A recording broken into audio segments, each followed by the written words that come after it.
Hello, this is Rumble, and I'm Michael Moore. Welcome, everyone. And I hope everybody had a good Memorial Day weekend. We had some good news here on Rumble. As predicted, we had, I believe yesterday, our 10 millionth listener, our 10 millionth download of Rumble. It's just, again, I'm always overwhelmed every time we hit this new million mark. I think, well, maybe we'll leave it alone for the next few million. I probably have jinxed it now. We'll never even get to 11 million, but I'm so grateful to everybody, who has been listening, who have been telling your friends and your neighbors and your, relatives about this podcast. Thank you for that. Please share it with others, and let me know how you feel. You can send me an email, and I've gotten a number of emails from you here in many of you, the last few days as we're getting near number 10 million. And so we are going to lock that down now, and we will have on our next episode, we'll have our drawing, and we will discover who the 10 millionth listener is and reveal the wonderful set of prizes that number 10 million will be receiving. So that will be coming up, hopefully, I believe, on our next episode. Thank you, I guess, is all I need to say about all that. I'm glad I decided to do this podcast, and it's been good for me to talk to you, if I could just put it that way. So thank you for that. Thank you for being there during this dark time. And then, lo and behold, yesterday, I wake up and, no, this wasn't yesterday. This was, I've got my days confused. This was Sunday. I wake up and there is Donald Trump on Twitter tweeting at me for, I don't know how many times now. I've lost track of how many times I've been in his Twitter crosshairs. So I'm going to read you his tweet, and then I will have nothing to say about it, basically. Anyways, here it is. Michael Moore torches Biden. He, meaning Biden, lacks, and he's quoting me, necessary enthusiasm to beat Trump. And then he links to an article in Breitbart where they review my performance on Bill Maher the other night. It was also on Ari Melber on MSNBC on the same night. And it's of course, anytime you read anything from on Breitbart or Fox News or whatever, you already know you're in an alternate reality. And so they failed to mention, and if you want to read, if you missed either of those shows, you can, thehill.com. They've got a good representation of what I said about what we've got to do to remove Trump. That's what the whole conversation was about. How do we remove him? We know he's not going to go on his own. So how will we get him out of there? I'm pretty sure he's going to find a way to postpone the election. I think a lot of you probably feel that way too. So what are we going to do about that? Because we're not going to postpone the election. And then what does Biden have to do to help inspire people the way people were inspired when they voted for Barack Obama in 2008? I know that's asking a lot of Biden to suddenly go full Obama with us on us here, but so that was what we talked about on the show, and I just said, Biden has got to he's got to excite the electorate to come out. We can't have a rerun of 2016, and so this is Trump's tweet, and then so anyways he links to Breitbart, and then he continues. Whose idea was it to let Twitter go to 280 characters? This has been the bane of our existence for these last 4 years. And so here now, this is Trump in Trump speak. He writes, referring to me, well, he, meaning me, well, he was right in 2016, and we do have great enthusiasm. Many say, done a fantastic job! Exclamation point. Yes, many do say that, Donald. And then he ends it with DJT, like a little kind of, personal, just in case we're confused that he might still be quoting me. He's quoting himself there. This is, and then actually I have to say the picture, I give this to Trump. Usually when he tweets at me, he picks a good picture. I generally don't like any picture of me. This is a good picture. So I'll give him that. But listen, just in case you are listening, Donald, and I know Donald Jr., I know you are listening. So repeat this carefully if you can to your father. I think I've said this a few times, and most of you know, obviously, I was a Bernie supporter, and the American people, by the tens of millions, will crawl through broken glass to get to the polls, if necessary, to remove you from office. That's just a fact. And I know there's a part of you that is feeling like, shit, this didn't go the way I wanted it to go. And where did this virus come from? And which Democrat brought it into the country? And I hate to say it, but,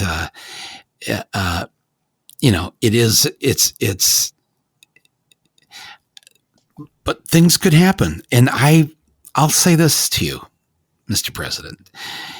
I have never taken you for granted. And I have always believed you whenever you've said just about anything. Either I believe you because it's the truth, like you would shoot somebody in the middle of Fifth Avenue and get away with it. I believe you were telling the truth when you said that. And I believe that even when you're not telling the truth, I believe you're telling the truth. And if we had a lie detector hooked up to you, you'd pass it. So that makes you even more dangerous. So let's have the great fight over the next few months. Let's have the great fight you have in a democracy, and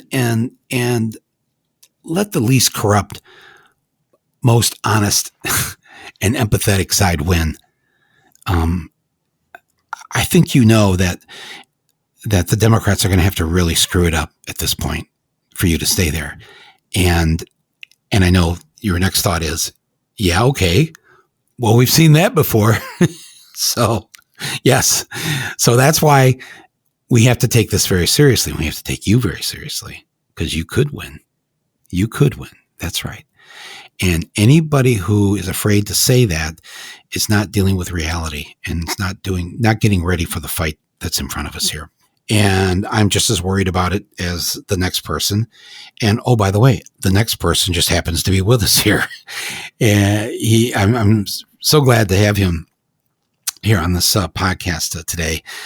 His name is Darrick Hamilton. He's a professor of public policy and economics and sociology and African American studies at Ohio State University. That's right. I said Ohio State University. It does not have a, what are those things called? A preposition?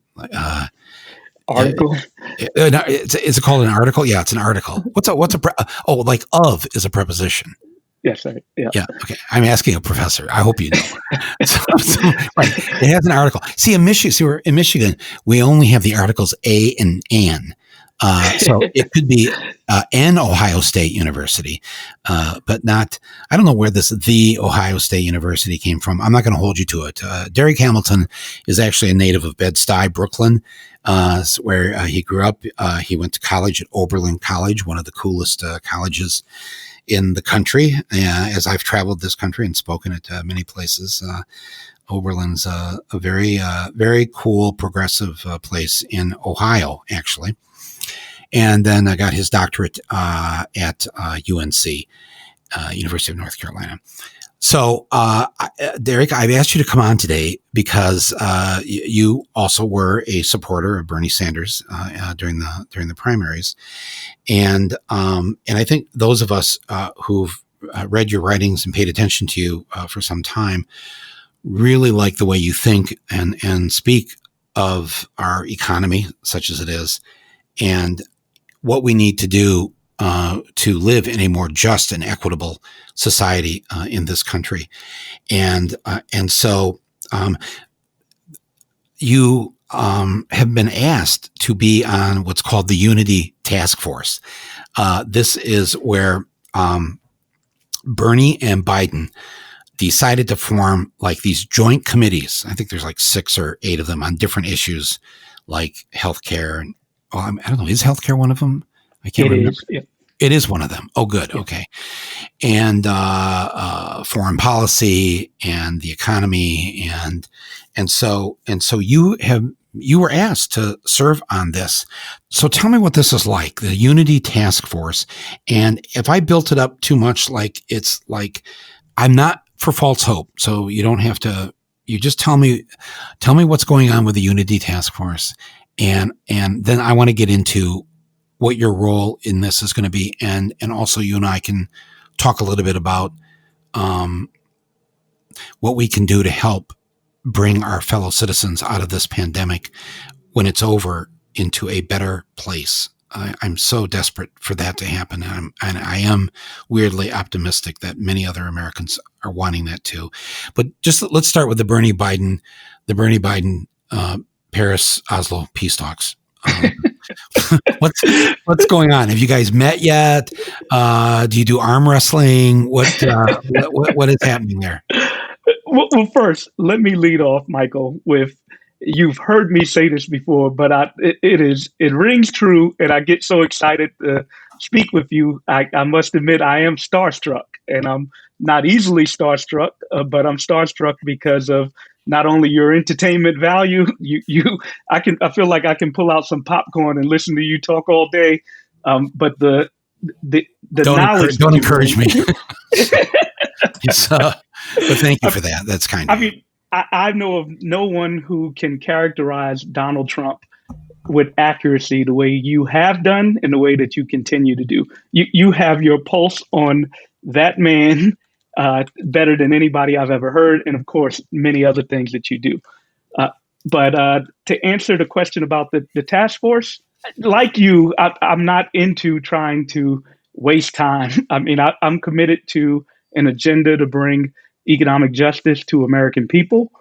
And I believe that this is a route by which we can make some substantial progress.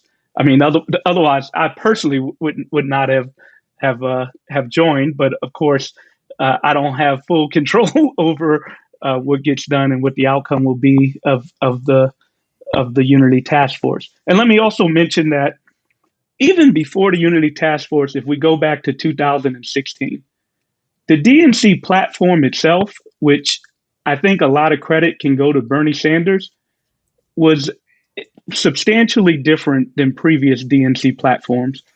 So I understand that the platform is really a values document because, in essence, that's what it is. It ultimately has to get legislated. But in that document, I think to a large credit to Bernie Sanders, there was a lot of stuff in there that hadn't typically been in DNC platforms. And, the extent to which this Unity Task Force can have a role in describing the values of the party, along with putting some policies with teeth, I would be remiss if I didn't take a shot at trying to achieve that.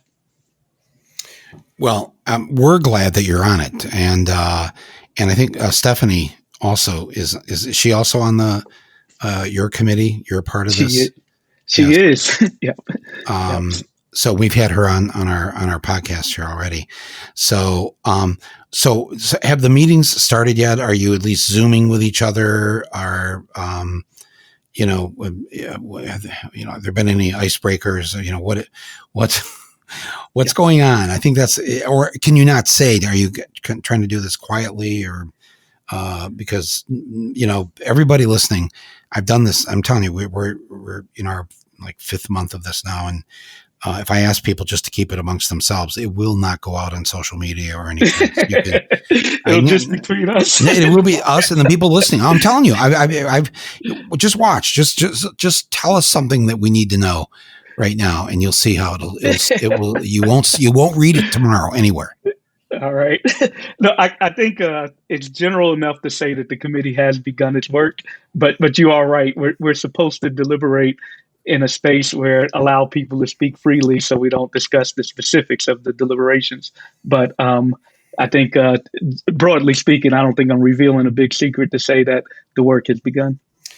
Is it wrong what I said at the beginning here that I've met Biden a few times in my life, and I have to say he's always been a very decent guy to me, and funny, and swears like a sailor, and he's what you see is what you get, basically. But I just have this sense that either he understands the real politic of this, where he knows that in order to win, if he runs Hillary's campaign, that is not going to get people out to vote.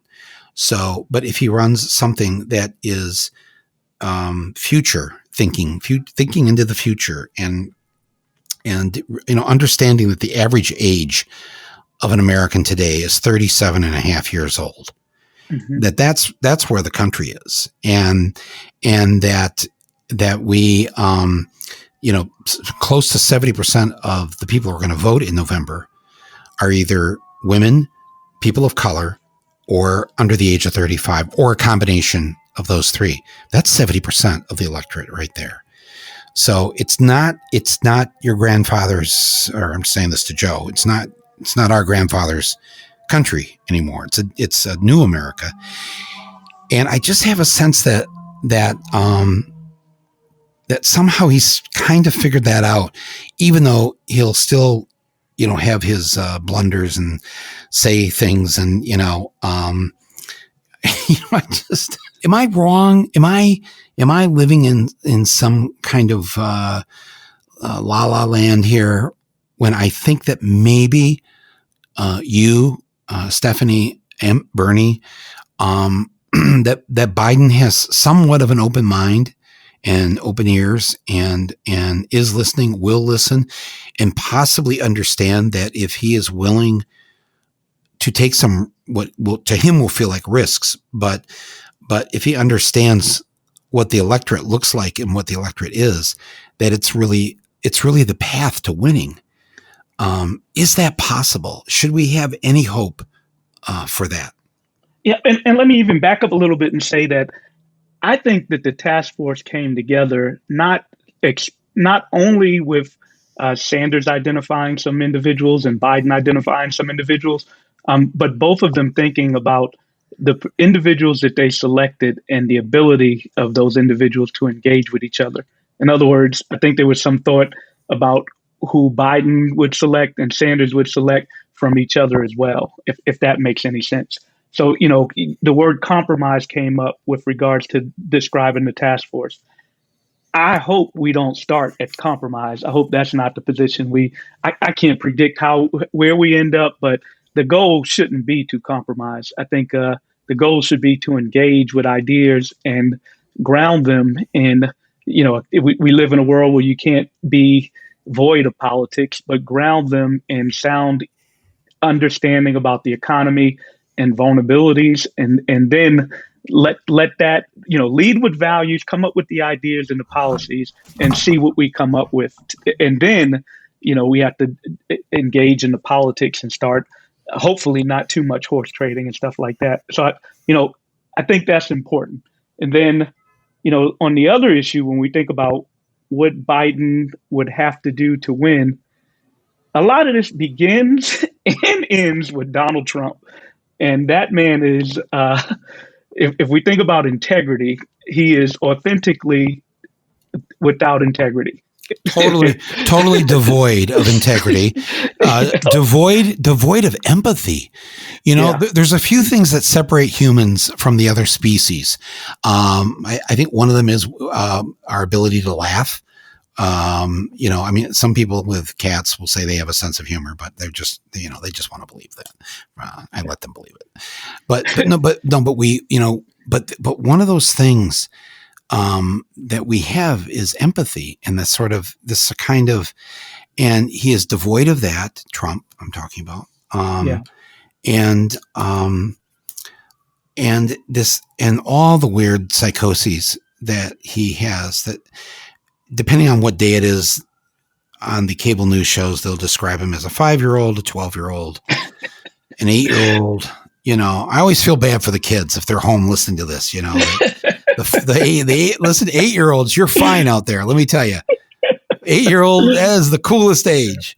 Yeah. But yeah, you're right. But see, here's where I worry. I think it's a losing proposition if we think we're going to get the people out to vote that we need to vote by hoping that just their hatred of Trump or how much they despise Trump is going to be enough to get enough people out at the polls. I think the way you win is with getting people feeling excited and positive about the person that they want to lead this country. I don't like the idea of trusting hate as the great motivator. I completely agree with you. In fact, hate could be used as a motivator the other way as well. In fact, that was Donald Trump's strategy. Yes, of course. To use the fact that we've grown so unequal and to offer this relative status to one group of people to say, I'm going to restore your rightful place as the head of a hierarchy. And that was basically a message grounded in hate. But I completely agree with you. The Democrats and Joe Biden, it can't be what not only to vote against, but what to vote for. So I would encourage Joe Biden to be authentic, right? I think he has to. You got to be yourself. People, especially in contrast to Donald Trump, and Donald Trump is skilled at exploiting inauthenticity. So I think the best way to be is to be authentic. But with that authenticity, you need to be a good listener. You need to hear where the country is today, hear the pain that people are experiencing, hear a need to come up with a shared prosperity vision to counter the divisive notions that Donald Trump has plagued us with for so long. And with that listening, that authenticity, come with a set of policies that can really move us into a 21st century economy that's inclusive and that secures economic rights so that people can thrive.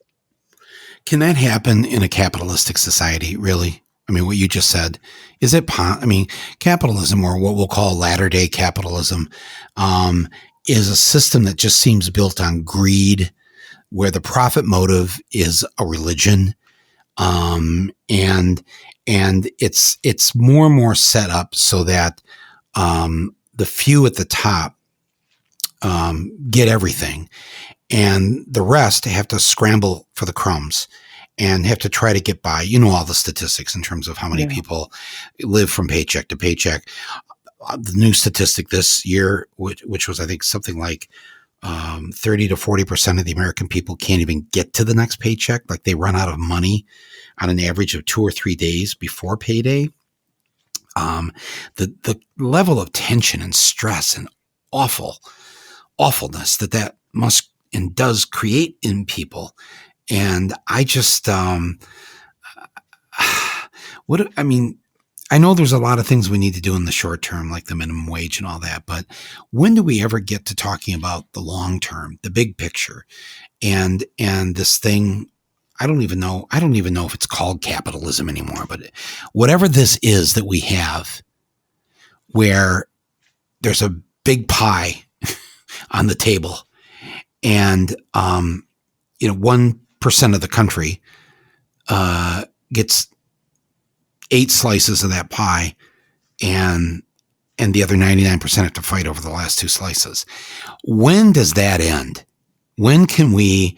Because I want to see it in my lifetime. I think enough people are sick and fed up with this system the way that it is, and especially young people. You've seen the polls of young people when they ask, what do you think about capitalism? They hate it. What do you think about socialism? They love it. And, and again, those terms are not really what they were at one time, but, you're an economist. You teach this. Teach us right now. Tell us the truth about the way we structure our economy. Seems to be purposely set up to benefit the few at the expense of the many. Yeah, and I wouldn't label it capitalism. I would label it neoliberalism because it's well beyond an economic system. It's a whole political economy system. It's not as if government does not intervene into markets. The government has intervened in markets tilted in a way to protect particularly finance, but capital in general. And that's not exactly capitalism because again, there's a whole politics to it, and even the capitalist class is able to rewrite rules to favor themselves by capturing the politics of our nation. And that's a problem. So usually the rules when they rewrite the rules, it's laws giving socialism to them, basically. Exactly. Yeah. So there you have it. So I think we mislabel it when we call it socialism or capitalism. I mean, at the extreme, there probably is some value in people. Well, I guess there's a command economy versus this notion of complete liberalism where government doesn't intervene. And probably here's what I'm advocating for an alternative to neoliberalism. And I can give a precise definition of what that is, but an alternative to neoliberalism would be a government who fulfilled this fiduciary responsibility by not only ensuring civil rights and political rights, but economic rights, recognizing that there are a set of essential goods and services that are so critical for people to have agency and dignity in their lives, that their production, their distribution, and access to them should not be solely determined on a for-profit motive where you have firms trying to fulfill their fiduciary responsibility to their shareholders. So the government has a different objective than firms. And as a result, I can make this concrete. What are those essential goods and services? Healthcare. We should have Medicare for all. We should have single payer health insurance. What else? Nobody should be hungry. In the richest country in the history of humankind, and everybody always says that, but the most wealthy country, we have enough, we have an abundant amount where people should not be hungry. We could talk about what else. You probably could name some too. A right to shelter. Nobody should be homeless. A right to capital. We understand that if you don't have capital at a key point in your life, we can use these narratives about choice, about freedom. That's an illusion. Freedom and choice, they become an illusion if you lack an economic foundation by which you can make an authentic choice. If I'm hungry, the right to protest, the right to engage in business, that's all irrelevant because I have no nest egg to get started. I've talked about, for example, baby bonds. Why not? I'm not anti-trust funds. I'm for extending trust funds to everyone. Every young adult should begin their life with some nest egg by which they can have financial agency in their lives. And then, we obviously need to think about race in this country. And if I go back into this and describe the ways in which this neoliberalism has been able to persist, Donald Trump becomes a clear target and example of the ways in which this system has perpetuated itself. In other words, as we become more unequal, people care about their vertical position in society, and unfortunately, they care about their horizontal position in society. So we've been captured by this narrative that the government started acting in a way to favor deadbeat dads, welfare queens, super predators, all this racialized terms that also spill over onto white people. I mean, we basically, I would use a bad word if I characterize what's being done, but we basically use anti-Blackness on white poor people as well. We other them. We blame them for their position in life.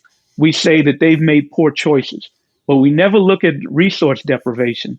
And so anyway, going back to the point I was trying to make, as we become more vertically unequal, unfortunately, we care about status also. So what's sold and what Donald Trump did was he came in and said, I'm going to build a wall to protect white people from Mexicans coming in. That basically is offering somebody a horizontal position. Mexicans aren't your enemy. Mexicans were not coming in and taking jobs in mass, nor were they in mass threatening the lives of Americans, if we're serious and honest. But that was a distraction, and it was a tangible benefit.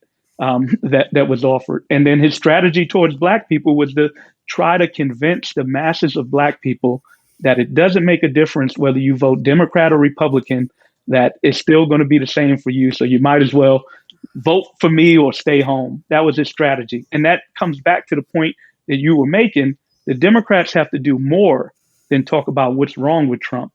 They need a policy agenda to offer all Americans in an inclusive way something tangible so that we're not vulnerable to a despotic leader who's willing to divide us and tell us either stay home because it doesn't make a difference, or I'll give you some status in exchange for you being willing to go along with a system where me and my friends continue to accumulate political and economic power at the top. Yeah, geez. Part of me does not want to further the despair that people feel when they, and so they're listening to you and I talk right now. And and I'll jump in real quick, Michael, and I'm sorry, I'll do this one time. No. Go ahead, because I'm struggling to say what I really want to say here. But so go ahead. I mean, the issue with despair, here's the terminology we need to start using. It is our government. It is our money. It is our economy. So to hell with despair, take it back. It is ours. So that needs to be understood. When we start switching our frame to one, beginning with some values. What are the values that we have as people? What are our humanistic values?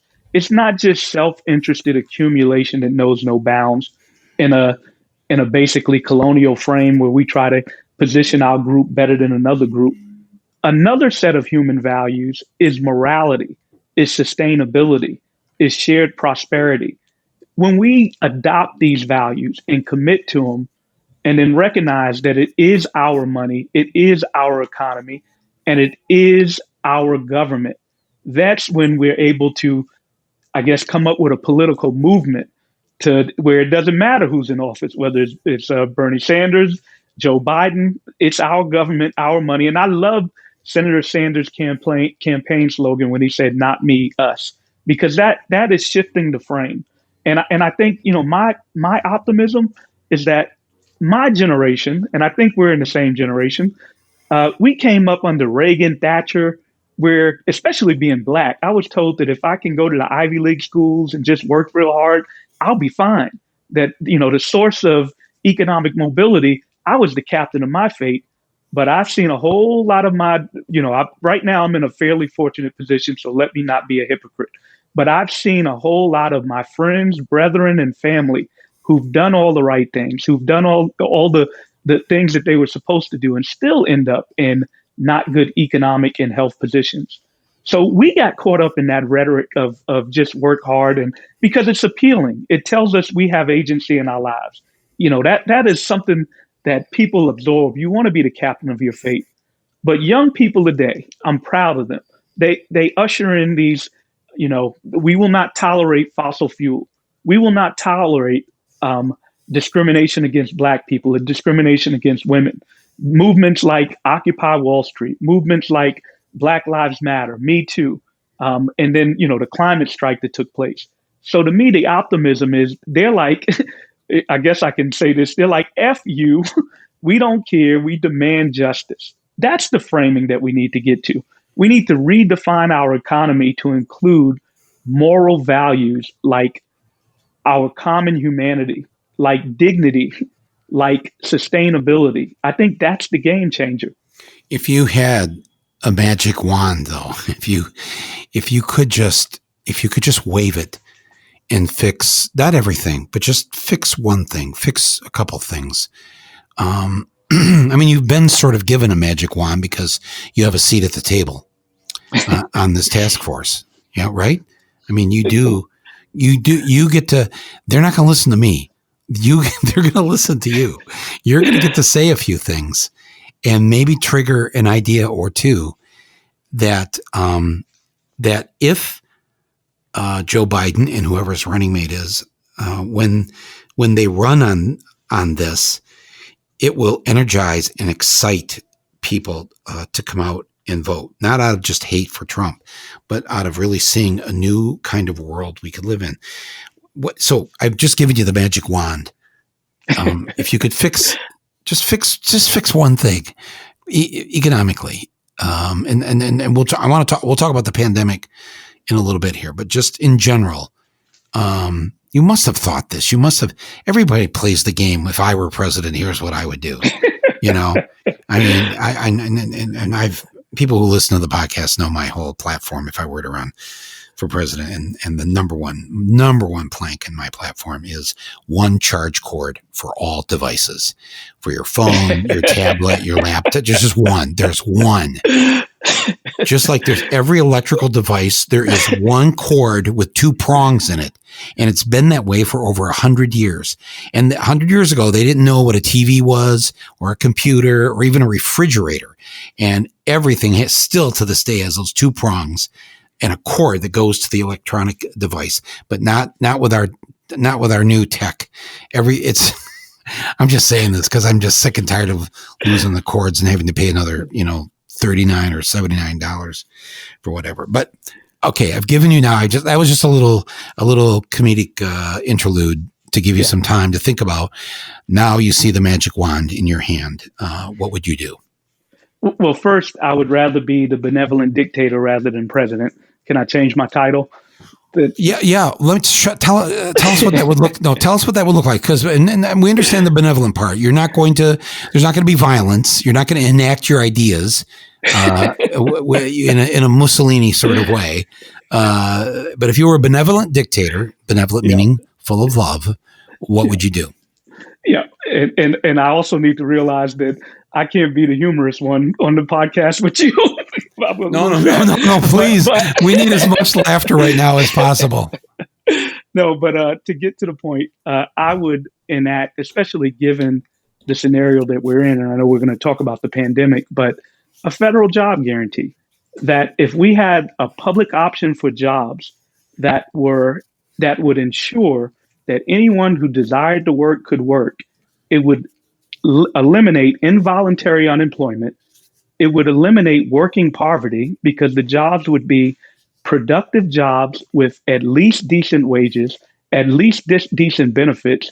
And when I said productive jobs, the jobs would be building our physical and human infrastructure so that we are more resilient to a pandemic that surely will come again, more resilient to a climate catastrophe, and any type of economic downturn, and ensuring that we're putting our public power to work to build the essential goods and services that the private sector is not doing because of different motivations. This doesn't replace the private sector, but it provides a complementary discipline on the private sector. So take, for example, if you are a woman who is waiting tables and putting up with sexual harassment, and you can't leave that job because you have mouths to feed, including your own.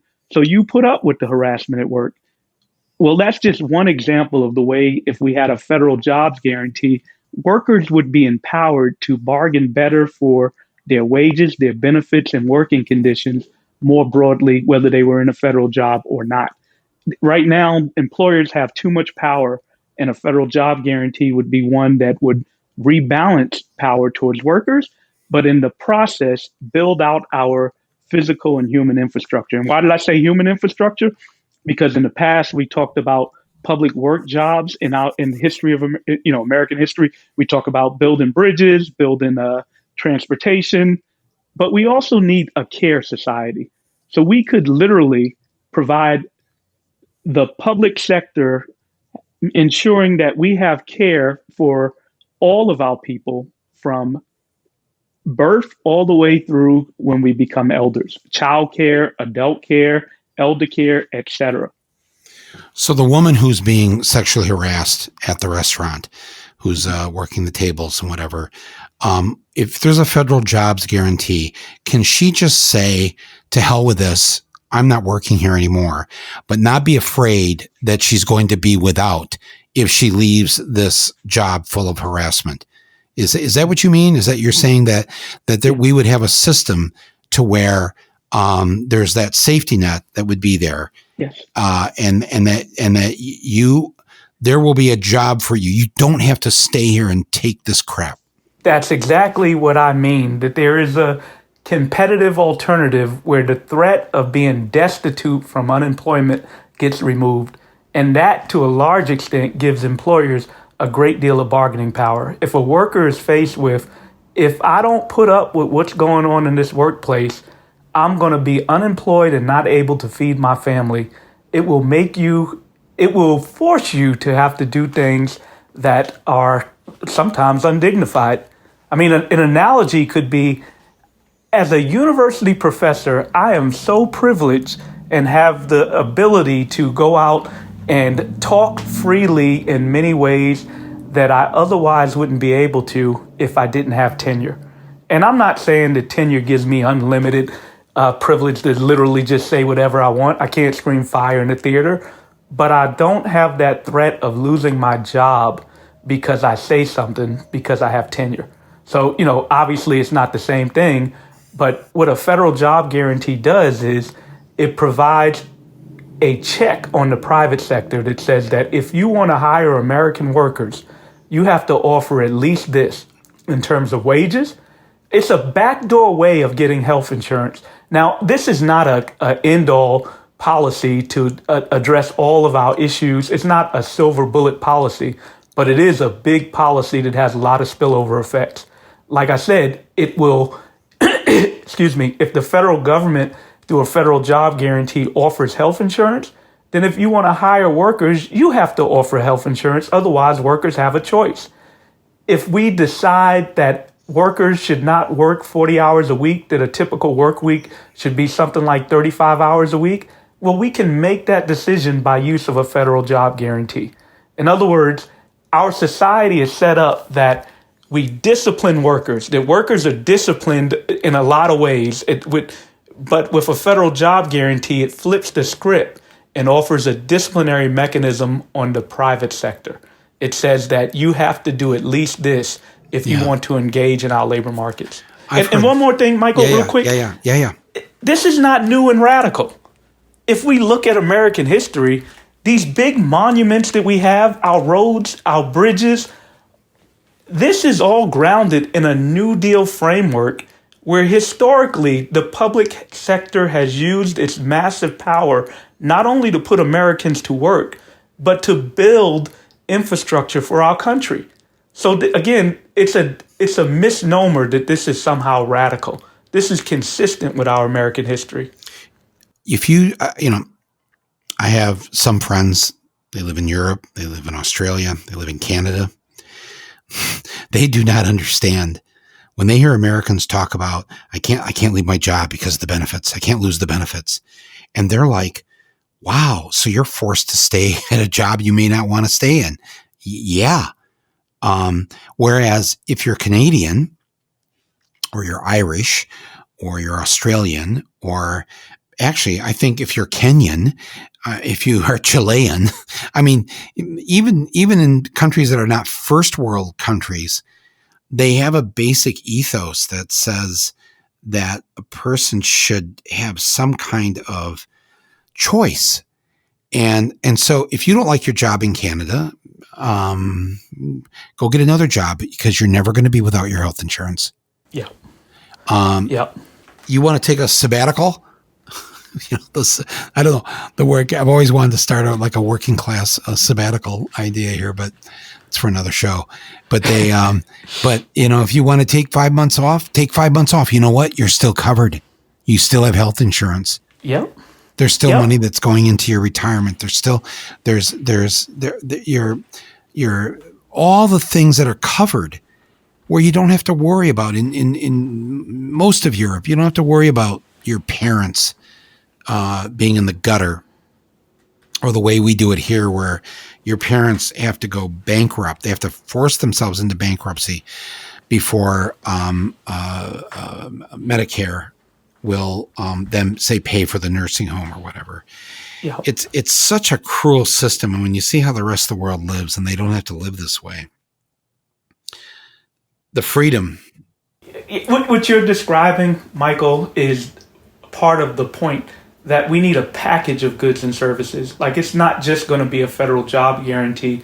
If tasked with coming up with one policy, that's the one I would lead with, because the right to have a job with all the benefits and wages that go along with it is critical, and it has the spillover effect of making our economy more resilient to not only business cycle swings, but to ensure that we all have some security with regards to public, physical, and human infrastructure.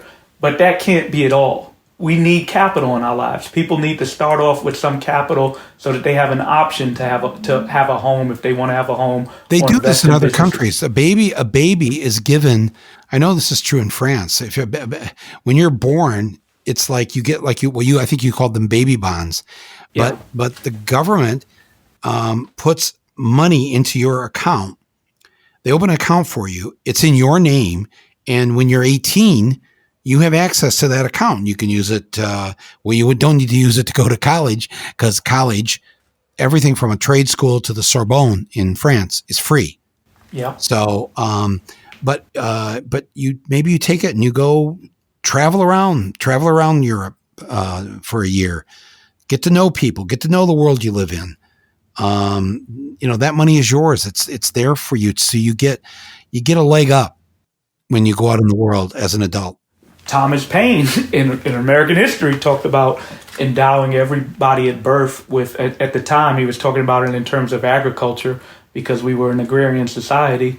But I agree, this idea is not so, again, the word is radical. What is radical is believing that the market and marketized solutions is all that we need to address all our needs and wants in society. That's a radical concept. And we've evolved to a point where that idea has encompassed our whole political economy structure.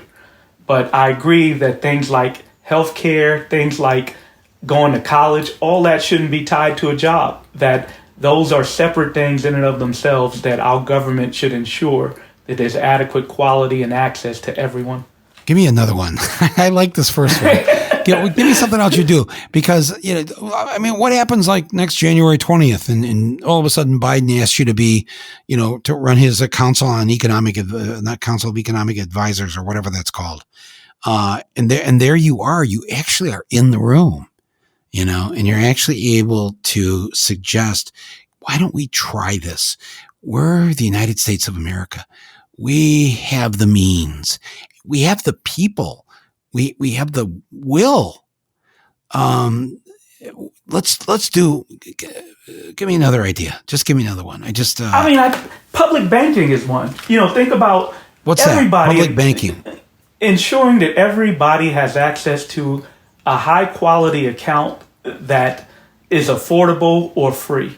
So that's an example, right? You think about the checks that went out, the $1,200 checks. If you didn't have a bank account, chances are you still might not have received your check if you have to receive a paper check. Right. So, a 21st century economy, something like that is a basic need that everybody should have access to.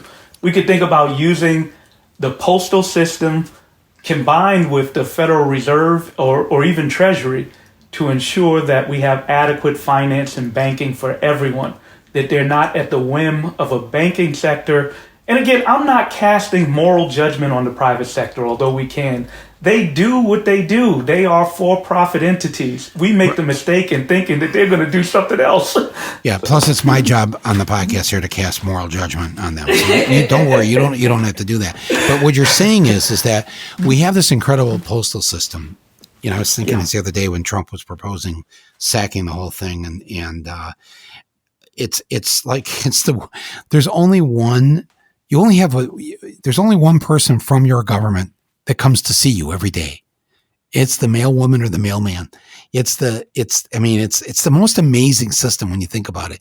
Every neighborhood, down to the smallest village of maybe 70 people, there is a post office for everyone in America. And to get rid of that system, the way I've always thought this too, like if the government needed to send us all water purification tablets or, some kind of medicine, all of a sudden they have the ability to get something to every single one of us 24 to 48 hours from now. It seems like like now in these modern times, it's kind of a genius infrastructure thing to have around. But what you're saying is that, especially for people that can't afford the private banking system and what it does and what it takes and all that, that the post office could be the local bank for like the people's bank. Yes. I mean, post office provide regional balance in our country, as you've been describing. So, I'm with you. And indeed, when I engage with the banking sector, I'm of a certain economic status, and I'm sure you are too, where banks sometimes give us stuff with a credit card. They'll give us not only favorable terms, but they offer us rewards in return. We're not subject to the predation that sometimes come about from being poor and not having economic access. That's not fair. I mean, we should have a federal government that is protective of every American so that they're not vulnerable to predation. Again, this doesn't crowd out the private sector in totality. It crowds out some of the predation that comes about from the private sector. It doesn't leave us to the vulnerable whim of just trying to make profit. All right, I'm going to take the wand out of your hand now. These are really good ideas. But I want to get to the fact that a lot of us have had a lot of time because some of us are fortunate, as you said, that you and I do not have to go at midnight to our job tonight and stock the shelves of the local grocery store. You and I got a paper due tomorrow. You do. You Sorry. I was going to say, do you need any help? Send it over. I could tutor you maybe. No, but it's so those of us who've been home in lockdown, probably not. But I'm guessing too, if you're stocking the shelf at 2 a.m, you got a lot of friggin' thoughts going through your head about the way this world should be. So I think this is true for just about anybody who is a working person, whether you're home or you're working at a job right now. I think a lot of people, I've noticed it's just the voicemails that people leave me on this podcast, or people have a lot of ideas. They're thinking a lot right now. There's a lot of what would the world look like if we just did this a little differently? I don't want to go back to the old normal. I mean, there's a lot of things I want to go back to. But I don't want to go back to all of it, because a lot of it wasn't very good and a lot of it wasn't very fair. And what if we came out of the pandemic and we said to each other, wow, that was a hell of a learning experience. We now know just how broken our healthcare system is. Forget about the Medicare for all part. Well, we don't even have gloves. We don't have masks. We weren't able to protect our people that work in the hospitals. So we know now just how awful, what a stinking system it is. And the way Trump used the national, the stockpile, and used that, giving that to places so they could sell it, resell it, make a profit. Geez. I think people are sick of this. And we all may not know what to do on the other end of this, but we're going to need people like you and Stephanie and others I've had on this podcast to propose some simple, cool, good ideas of how we could do things differently from this point on. So let me ask you that question, especially in terms of economics, but you're also a social scientist. You're also, you do a lot of work with public policy. So, you're multitasking over a number of things that we need here. And tell me what we could look like as the American people, as this great country, after we come out of the pandemic. How do we go to something that's new and not go back to the old way that wasn't working? Yeah. And you know what? I should go back and make sure I don't sound insensitive to the fact that focusing so much on jobs when we have essential workers being asked to come to work and being put in vulnerable positions where they're not properly protected, perhaps like the person at midnight who's being asked to come stock shelves but doesn't have proper equipment. I shouldn't be so insensitive to recognize that plight as well. So what we're talking about we're talking about safe, secure jobs where we have the public infrastructure so that everybody has PPE and is protected.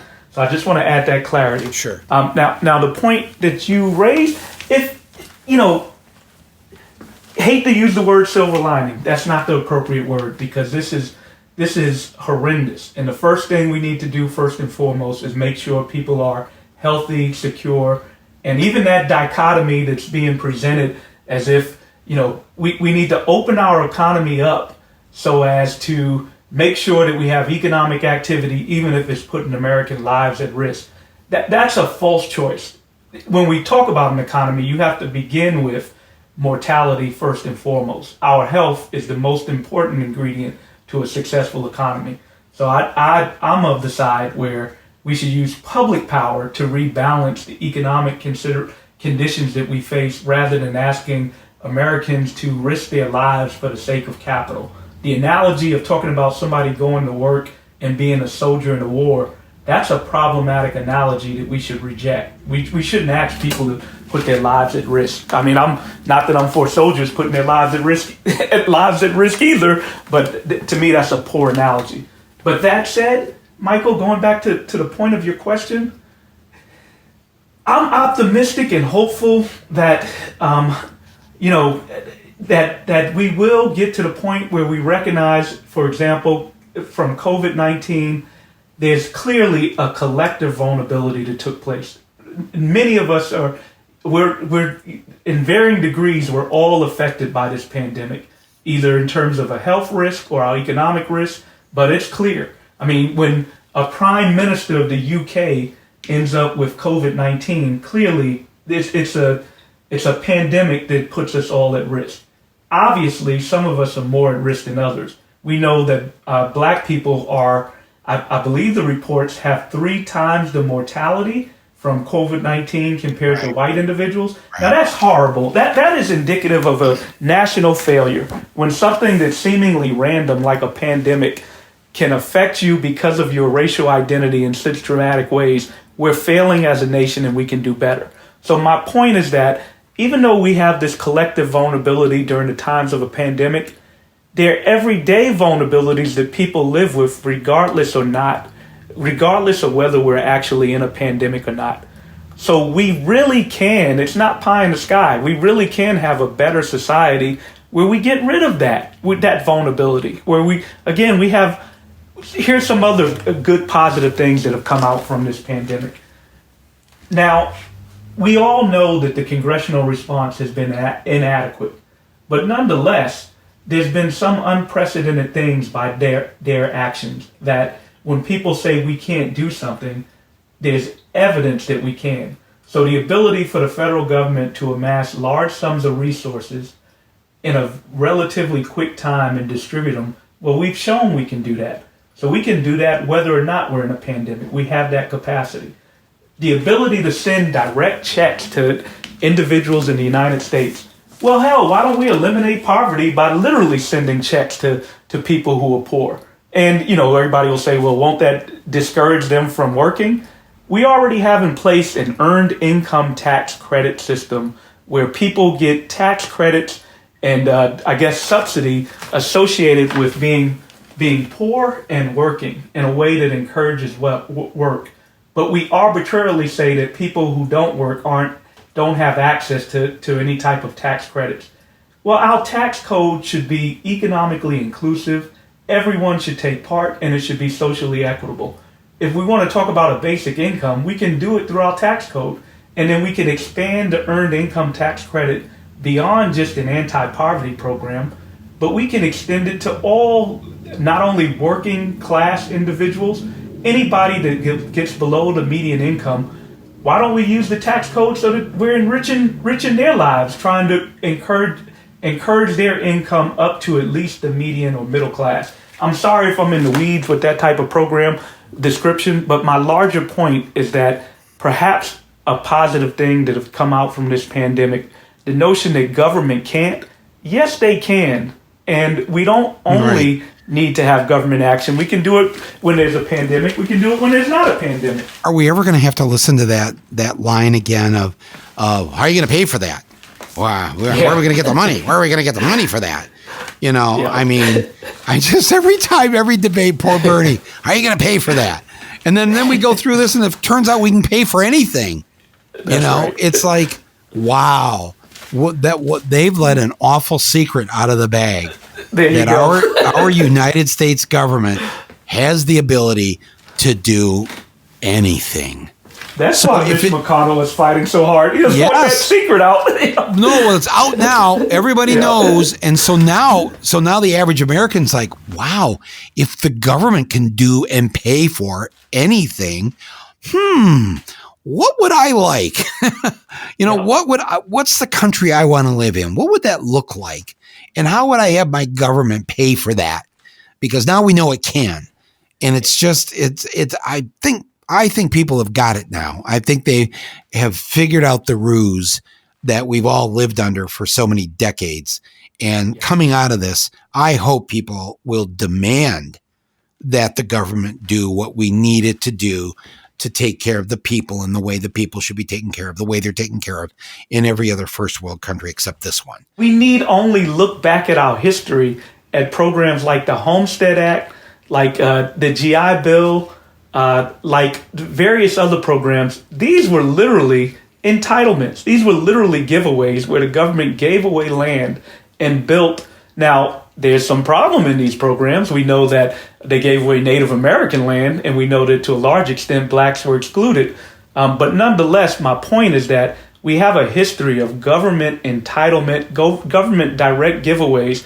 Now, again, unfortunately, they weren't done in an inclusive way to include all races, ethnicities, and all genders. But nonetheless, our American history is steeped with government providing the resources so that its people can thrive.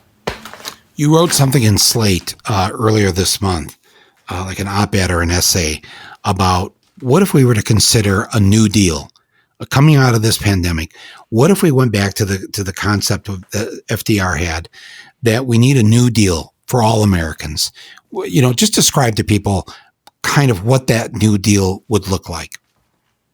Yeah, I mean, it would be an economic rights frame. We would identify, I would cancel the debt, just like Bernie said, the student debt and medical debt.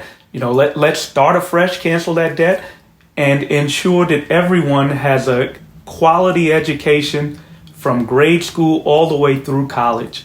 So the public education should be tuition free for everyone, not simply because education leads to a better job, simply because in this country, everybody should have access to the ability to synthesize information, critically think. So we should have a right to a college education, a right to a job, baby bonds, a birthright to capital, a right to finance. Again, I can name some things, but you probably could too. A right to housing, a right to basic income.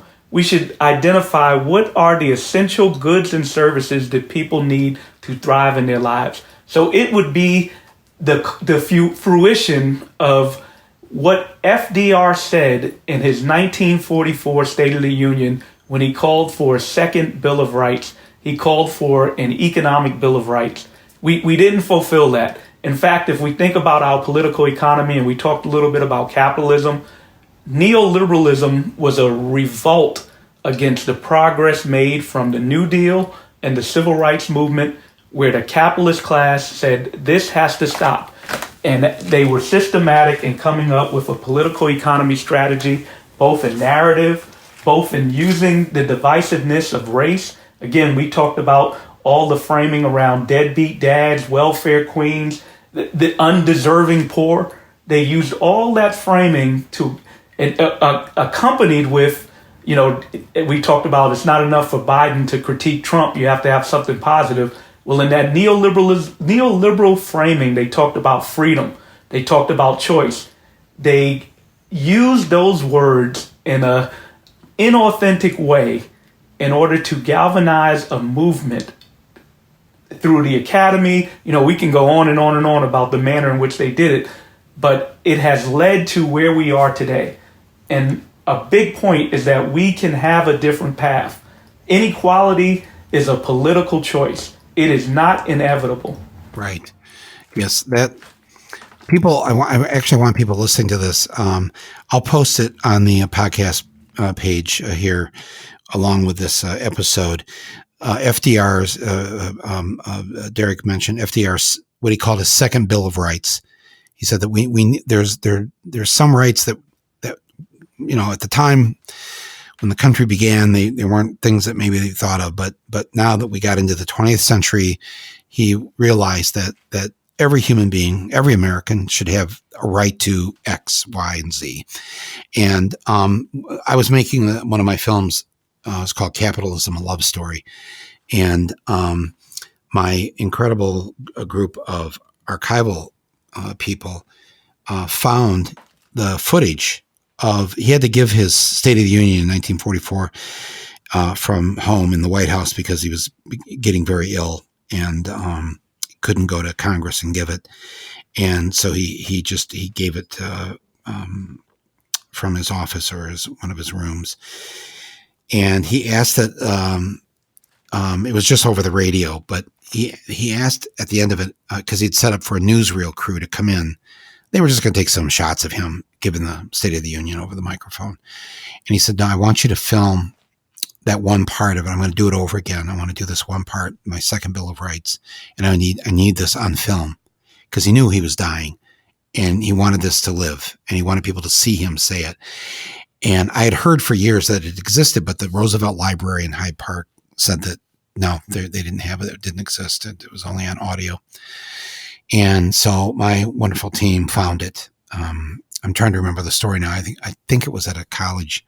It was in some archive or library at a college in South Carolina, if I remember correctly. Somebody will tell me and set me straight if I got that wrong. But we got the footage and we put it in the film, and then we donated it to the Roosevelt Library so that there would be this lasting document visually of him calling for the second Bill of Rights. So look for that on the podcast, whatever platform you're on. Just look for it in the description here, and there'll be a link, and you can. It's just a few minutes, is all it is, but it's stunning to see the President of the United States in 1944, Darrick, say that every American should have a right to a home. Every American should have a right to a quality education. Every American should have a right. And he just goes down through all these things, and that should be in the Constitution. And in the film I point out how Roosevelt and after he was gone, he died, just a few weeks before the end of the European part of World War II. But all his people from his administration that were there and continued to work with Harry Truman, they went and they helped the new Germany and the new Japan and the new Italy. These American advisors to Roosevelt helped to write their new democratic, democracy. I mean, not party constitutions in Italy, Germany, and Japan.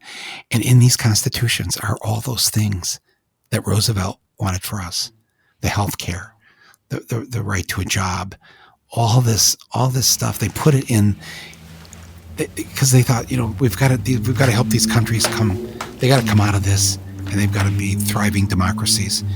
And they worked with the Germans and the Italians and the Japanese, and it's I think each of them actually have like an equal rights amendment for women. They just put that in 1945. These other countries have all this stuff we don't have. It's so sad. Yeah. But I'm glad you brought it up, because we can still have it. We can still have it. Why not? It's an enlightened society, not a radical society. Again, I like to emphasize what we have now is pretty damn radical. It's pretty damn radical that the top 0.1% of earners in America have more wealth or as much wealth as the bottom 90%. That's radical. That's a radical distribution. But an enlightened society is one where we ensure that no one is hungry, that everyone has quality health care, education, capital, income, jobs, these basic necessities that you need to really have choice in your life. It's not enough to be able to have political rights, not that we have all those anyway. It's not enough to have civil rights, again, clearly not that we have all those anyway. We need economic rights as well.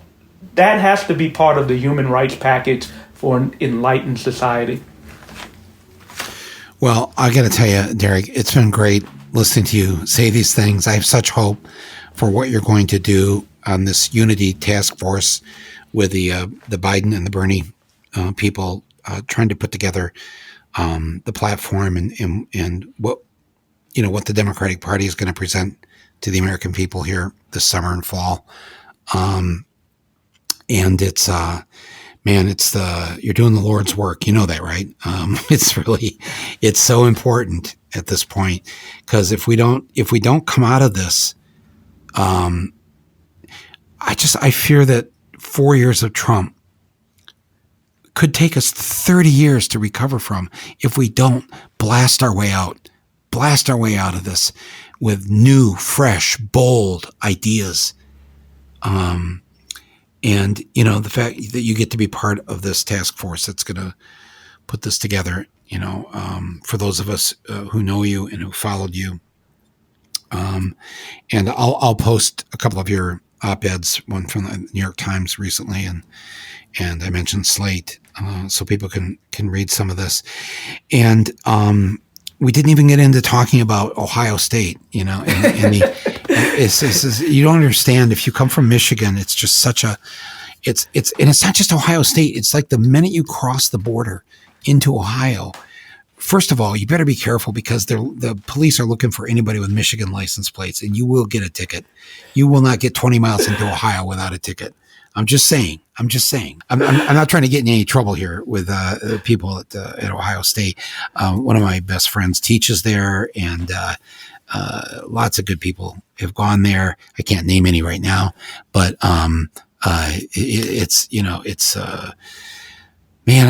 we need people like you in the Midwest teaching young people. So thank you for that.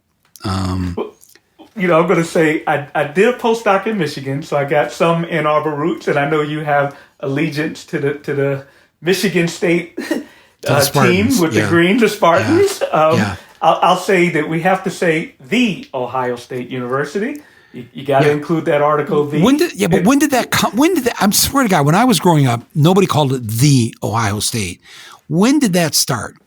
What marketing person came in and said, we've got to put an article, we got to put the word "the" in front of us, because there's all these other great institutions of learning in Ohio, and we have to separate ourselves somehow from them and stand above them. So do you know when this happened? Because I swear to God, when I was a kid, there was no such thing called the Ohio State University. I can't date it. I am going to express immense pride in my institution, the Ohio State University. Oh, brother, you said it again. I can't believe it. All right. It's like, you're less and less sounding like you're from Bed-Stuy. I'm just saying. It's like, no, I mean, when you grow up in Brooklyn, do you even think of Ohio? Does the idea of Ohio when you're growing up here in New York City even come into your brain? It's just, and yet you decided to go to college. You went to Oberlin. You did decide to go to Ohio. Yeah. What was wrong in your household? Just tell me what. What happened? What happened? Well, Oberlin was one of the first institutes was the first coeducational college in the country, first school to have Black students admitted. Matter of fact, it would not have been founded if they didn't allow Black students at its origin. That was one of the sticking points of one of the big donors, John Frederick Oberlin. So I'll say that history is something I'm proud of. Now, Bed-Stuy is my home, do or die. I was there from the 70s through some of the hard times. I got such affinity to that neighborhood. That's always going to be my home. I also want to point out I did a postdoc in Michigan, so I got some roots up there as well. Okay, I didn't know that. And did you actually spend time in Ann Arbor? I did 2 years in Ann Arbor. Oh wow! I'd say that that was transformative for me. One of the things that I'm privileged in my education is I didn't just get trained in economics. I did some postdocs that exposed me to other disciplines outside of economics, and I'd say that has been critical to help my development, and I would encourage it for all students. You can't be so myopic and focus exclusively on one discipline. You got to recognize that there are forces beyond which you're trained in economics and understanding our economy. You need some sociology, politics, critical race theory, etc. You need all that. And Michael, I'm running my mouth, and I got to get this in, and that is one of my biggest strengths that I'm self-aware of is being just that, self-aware. So I suffer from a little bit of imposter syndrome sometimes in these spaces. I still feel like I got to pinch myself. I mean, I'm proud of my roots from Bed-Stuy, where, you know, I loved, now I'm on a ramble. One of the commercials that LeBron James was in, he cited notions of humble beginnings, and his idea of a transformative society is one where there are no more humble beginnings. That gave me goosebumps. Wow. I love that quote from him. Wow. But in saying all of that too, I'm so humble and honored to be on a podcast with you, and I mean that from my heart. It is. I have admired your work for a long time. I've admired your courage, and you know, it makes me feel really good and honored that I can sit in here in a podcast with you and have this conversation. So thank you for that. Thank you. Wow, it's very kind of you to say that. Thank you, Darrick Hamilton. Thank you for being on this podcast. Thank you for the work that you do. None of us know what's going to happen in these next 6 to 9 months. And I think we're all on pins and needles. So do your best for us. And we'll be watching. And hopefully you can come back on and give us all the good news sometime here in the future. So again, thank you very much. Darrick Hamilton, professor at the Ohio State University in economics, public policy, sociology, and African American studies, and now a new friend of the Rumble podcast. So be well, my friend. Thank you. So that's great talking to Darrick there about the near future. In the current future, in other words, today, yesterday. As you know, I released a film made by a friend of mine, Jeff Gibbs. Incredible, brilliant documentary called Planet of the Humans. Powerful. It's been seen it's pushing 8.5 million people now, getting close to that. It's so many people have seen this and have been very moved by Jeff's gentle and generous way of looking and caring about this planet that we live on, and how sadly we are losing the battle against the climate catastrophe that we're in. And people seem afraid to want to either say it or admit it or whatever, and he just does. And for 98 minutes, he shows you the real shape that we're in, the truth, not the happy hap talk that we get. It's not good, but I've always believed by acknowledging the truth is our first step in saving ourselves, saving this planet. And but from day one, there has been a concerted attack on this film, full of unbelievable slander, falsehoods. It really struck a nerve with the people that are supposed to have been responsible for leading us and leading our environmental movement. And they don't want you to see the shape we're in, and they don't want you to see their role in not getting us to where we should have been by now. And maybe it's on all of us, that depending on leaders and organizations making things happen, sometimes, maybe all the time, things only happen when you and I and millions of others decide to do it.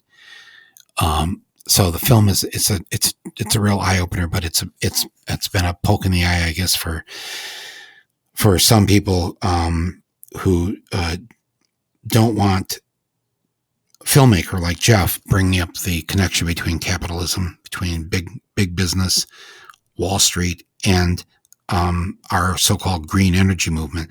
And this idea of green capitalists is such an abhorrent term, and it's really hurt the movement. So they don't like that, and they started right away trying to get the film taken down off the internet so that you couldn't see it. And their first attempt failed, and in fact, it was so appalling of what they were trying to do to actually, it's like a version of burning books. They literally wanted the film destroyed, taken off the internet, and not seen by anybody. They failed at that. And PEN America, PEN, PEN America, which is the civil liberties group for writers and artists in this country, came to the defense of the film and attacked the effort to censor the film and to take away Jeff's right of freedom of speech and expression. But it didn't stop there. They kept it going. We'll do a podcast on this. I've been meaning to I was going to do it a week or two ago, and then there's so many more things they have. And I thought we should just let them keep behaving this way, because we're going to expose all of them, and we're going to tell people what happened. It's not going to be a pleasant podcast, but sadly, this is what happens when people just want to raise some questions. And yesterday, somehow somebody in one of these groups or connected to one of these groups or whatever was able to get it taken off YouTube, taken down after close to 8.5 million views on YouTube.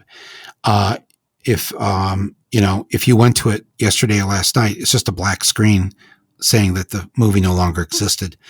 It was so shocking to us in a way that we're already living with enough fascism, pseudo-fascism these days, to see liberals act in this way and to succeed in making sure that you cannot.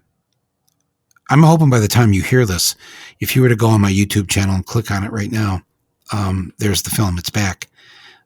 We informed YouTube what happened. We informed them as to what happened. I think they were very concerned about it, and they were working on it at the point when we started this podcast here. But if not, if you click on it now and you get that black screen with the words, no movie for you to see. Wow. In a free society,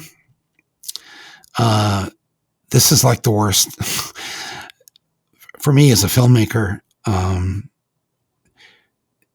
You're that afraid of the film where you just don't want to have the debate. Okay, you don't like it. That's okay. I don't expect everybody to like these films. You don't agree with it? You think we got something wrong? Okay, let's have that discussion. Let's have that. But instead, it's been nothing but really filthy the kind of talk that comes from Trump. It's just been stunning to us. But obviously, there's a few people that believe they've got something to lose here because they've got us all convinced that we can somehow save the planet by solar paneling and windmilling our way out of this. And that might have been true when Jimmy Carter put those solar panels on the roof of the White House 41 years ago. If we'd worked for the last 41 years to try and fix this and not have so much carbon going up in the atmosphere, it's too late now. It's way too late for that. We lost all that time. And now those of us who are wanting to show you what's happened and what we need to do to stop this, the people that are responsible for the so-called movement don't want you to see this film. I'm going to wait till I bring Jeff and Ozzy on, and we'll talk about it. As soon as I'm off the microphone here, I have to get back to work to getting the film back up streaming on my YouTube channel. How pathetic is that I even had to say those words to you? It's, I don't know. I think Jeff wrote a statement, and it'll be on his website, planetofthehumans.com, and on his Twitter. I think it's called Planet Humans Doc is the handle. If you just type in Planet of the Humans, you'll probably find it. But I'll post it too. Maybe I'll post it on my social media so you can read his comments. about this. And we'll talk to you more about it here hopefully in the coming days. Hopefully it'll be back up. Shame on any of you who had anything to do with this. And if you don't think now that we're going to turn on the investigative reporter button in our heads and find out just who is funding you, people have a right to know. And I don't have a lot of time to have a lot of intramural fights right now. Not in this year. What's our number one job, everybody? What is it? Right. Remove Trump. Remove Trump. Vote for the D.